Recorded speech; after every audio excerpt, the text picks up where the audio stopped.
Hey welcome back to my channel AK junction. I hope so आप सभी अच्छे होंगे हर बार की तरह। तो वीडियो को स्टार्ट करने से पहले मैं आपसे रिक्वेस्ट करना चाहती हूँ, अगर आपको मेरी वीडियोस पसंद आती हैं तो आप प्लीज़ मेरी वीडियोस को शेयर करें एंड लाइक करें। अगर मेरी वीडियो से रिलेटेड कोई भी आपको डाउट होता है तो कमेंट सेक्शन में आप लिख सकते हैं एंड चैनल को सब्सक्राइब करना ना भूलिएगा। तो वीडियो को स्टार्ट करते हैं।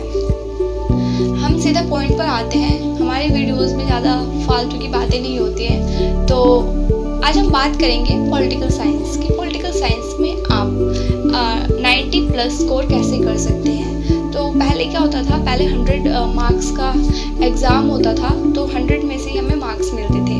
अब क्या हो गया है कि आपको थ्योरी एंड प्लस आपका प्रैक्टिकल वगैरह या फिर फाइल वगैरह सबमिट होती है, उसके मार्क्स आपको अलग मिलते हैं एंड थ्योरी का एग्ज़ाम के मार्क्स अलग मिलते हैं। तो आप थ्योरी के एग्ज़ाम में कैसे फुल मार्क्स ला सकते हैं, तो अब आज हम उस पर डिस्कस करेंगे। तो मैं आपको अपनी मार्कशीट दिखाऊंगी 12th की कि मुझे पॉलिटिकल में कितने मार्क्स मिले थे एंड उसके बाद मैं आपको कुछ टिप्स दूंगी एंड अपनी स्ट्रैटेजी भी प्लस में बताऊंगी कि मैंने कैसे स्ट्रैटेजी अपनाई थी कि मुझे इतने मार्क्स मुझे मिले।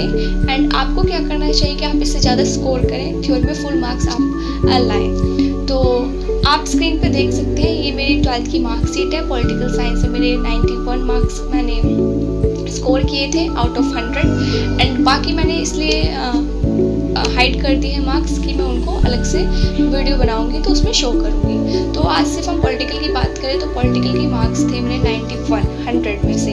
तो अगर आपको इससे ज़्यादा स्कोर करना है तो आप वीडियो को please without skip and complete देखिएगा। अब मैं बात करती हूँ कि मेरी क्या स्ट्रैटेजी रही थी उस टाइम पे। तो मैंने क्या करा था, मैंने अपनी मेन फोकस जो रखा था वो मैंने NCERT बुक्स को रखा था।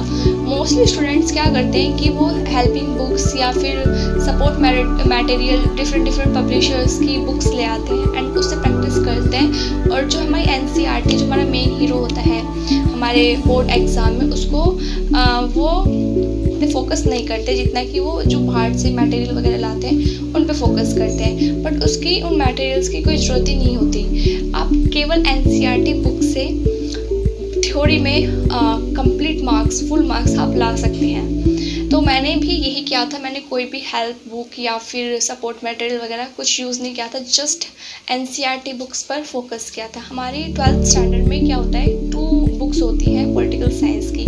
तो 2 बुक होती हैं, दोनों बुक को आपको 3 रीडिंग लगानी है। ये मेरी स्ट्रैटेजी थी। मैंने दोनों बुक को 3 रीडिंग्स लगाई थी। अगर आप उन 3 रीडिंग्स को 2 महीने में, 1 महीने में, 10 दिन में, 15 दिन में ख़त्म कर लेते हैं, वो आपके ऊपर डिपेंड करते हैं कि आप रीडिंग कैसे करते हैं। तो मैं आपको अपना बताती हूँ मैंने क्या करा था। मैंने पॉलिटिकल साइंस की दोनों बुक को 3 रीडिंग लगाई थी। वो 3 रीडिंग कैसे लगाई थी, तो वो क्या था, मैंने फर्स्ट रीडिंग सिंपल रीडिंग लगाई थी दोनों बुक की। आप भी लगा सकते हैं, चाहे आप उसे 10 डेज़ में फिनिश करें या फिर 15 डेज़ में फिनिश करें सिंपल रीडिंग दोनों बुक की, या फिर 1 मंथ में करें। ये आप पर निर्भर करता है कि आप कितने टाइम में एक बुक की रीडिंग कंप्लीट करते हैं। तो आपको ऐसे ही सिंपल रीडिंग से दोनों बुक्स को रीडिंग कंप्लीट करनी है। जैसे ही आपकी फर्स्ट रीडिंग दोनों बुक की कंप्लीट हो जाएगी, उसके बाद मैंने क्या करा, सेकंड रीडिंग लगाई। सेकंड रीडिंग कैसे लगानी, जैसे ही आप फर्स्ट बुक की रीडिंग लगाएंगे तो उसके बाद आपको थोड़ी अंडरस्टैंडिंग हो जाती है चैप्टर्स की एंड उसमें जो टॉपिक्स हैं कि क्या इम्पोर्टेंट है एंड क्या इम्पोर्टेंट नहीं है। तो जो इम्पोर्टेंट है आप उसको हाईलाइट करें, पेंसिल मार्कर जो भी आपके पास है आप उसे उन चैप्टर्स को, उन टॉपिक्स को आप हाईलाइट करें एंड जो इम्पोर्टेंट नहीं है आप उसको स्किप करें। एंड आप ऐसा भी कर सकते हैं कि आप पहले सिंपल रीडिंग के साथ भी आप उनको हाईलाइट कर सकते हैं। एंड टीचर्स हमें जब बताती है कि क्या इंपॉर्टेंट है क्या इंपॉर्टेंट है, तो हमारी वहाँ से भी अंडरस्टैंडिंग हो जाती है कि कुछ स्टूडेंट्स कहेंगे कि हमें कैसे पता है कि क्या इंपॉर्टेंट है। तो टीचर्स भी हमारी हेल्प करती है एंड जब आप फर्स्ट रीडिंग लगाएंगे नॉर्मली, तब आपको थोड़ी अंडरस्टैंडिंग बन जाती है कि क्या हमारे पेपर में आ सकता है एंड क्या नहीं आएगा।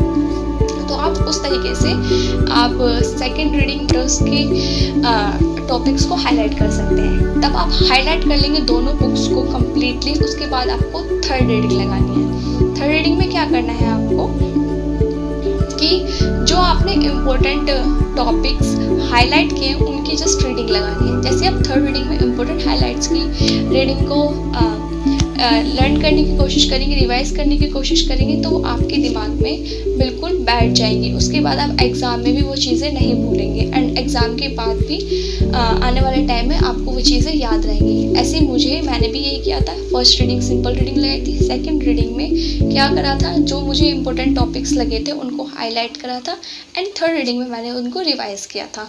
तो ऐसे मेरे सारे चैप्टर्स कंप्लीट हो गए एंड दोनों बुक पॉलिटिकल साइंस की मुझे अच्छे से याद हो गई। एंड ऐसे मैंने अपनी स्ट्रैटेजी अपनाई थी जिससे मुझे 91 स्कोर हुआ 100 में से।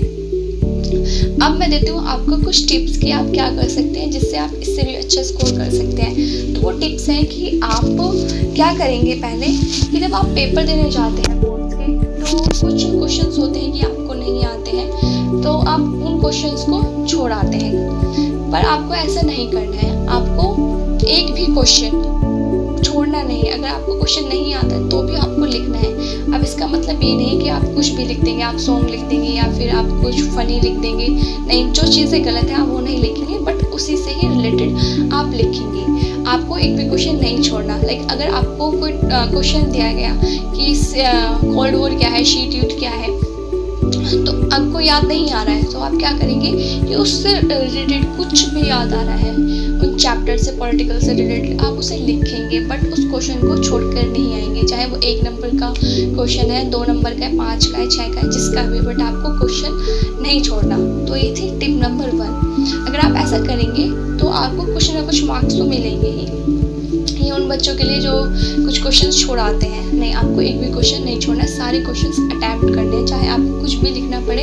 ऐसी चीज़ नहीं लिखनी जो चीज़ें गलत हैं। आप समझदार हैं, आप समझ गए होंगे। एंड वो सेकंड टिप ये है कि आपको 2 नोटबुक लेनी है, कैसी भी लें, रफ लें या फिर आप अलग से खरीदें। उसमें आपको क्या करना है, लिखना है कि ये मेरी शॉर्ट फॉर्म्स की नोटबुक है एंड ये मेरी मैप एंड कार्टून की बुक है। तो आपको दोनों बुक्स में क्या करना है, एक नोटबुक में तो आपको शॉर्ट फॉर्म की फुल फॉर्म्स लिखनी है। दोनों बुक से रिलेटेड आपको जो भी मिले आप उसको एक ही उसमें लिख लें, चाहे 40-50 जितनी भी आपकी शॉर्ट फॉर्म दोनों बुक्स में मिले आप उनको लिखें एंड जितने भी कार्टून एंड मैप्स हैं आप उसको उस नोटबुक में करें। तो उससे क्या होगा, दोनों चीज़ें अलग अलग बच जाएंगी।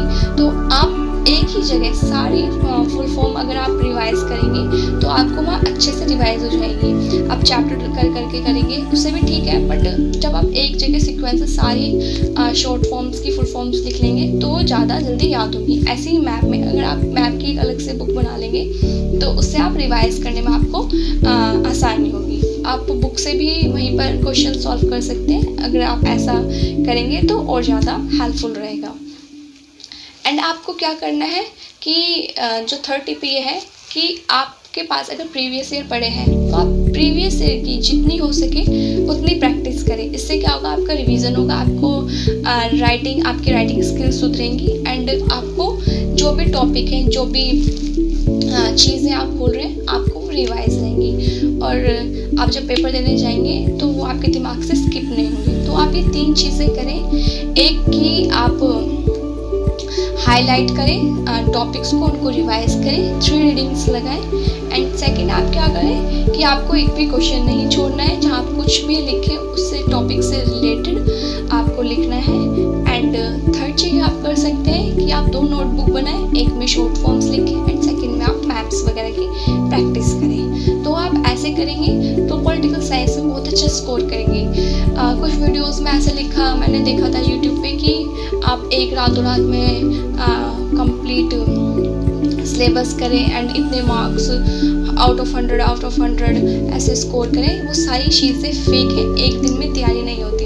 अगर आपके पास 2 मंथ्स हैं, आप 2 महीने में ऐसे प्रोसेस करेंगे, आप 3 टाइम्स रीडिंग लगा लेंगे, जल्दी से 15 दिन में फिनिश कर लेंगे। उसके बाद आप इस तरीके से प्रैक्टिस करेंगे 15 दिन, तो तब भी आप अच्छा स्कोर कर सकते हैं। बट आप रातों रात कुछ नहीं करेंगे। हार्ड वर्क आपको प्लस स्मार्ट वर्क आपको करना ही पड़ेगा अगर आपको अच्छा स्कोर लाना है। उन वीडियोस में ना आइए कि आप रात भर में इतने मार्क्स ला सकते हैं। तो वीडियो करते हैं एंड अगर आपको मेरी वीडियो पसंद आई हो तो आप मेरी वीडियो को शेयर, लाइक एंड चैनल को सब्सक्राइब कर सकते हैं। एंड कोई भी क्वेश्चन है इस वीडियो से रिलेटेड तो आपको कमेंट सेक्शन लिख सकते हैं। Bye bye.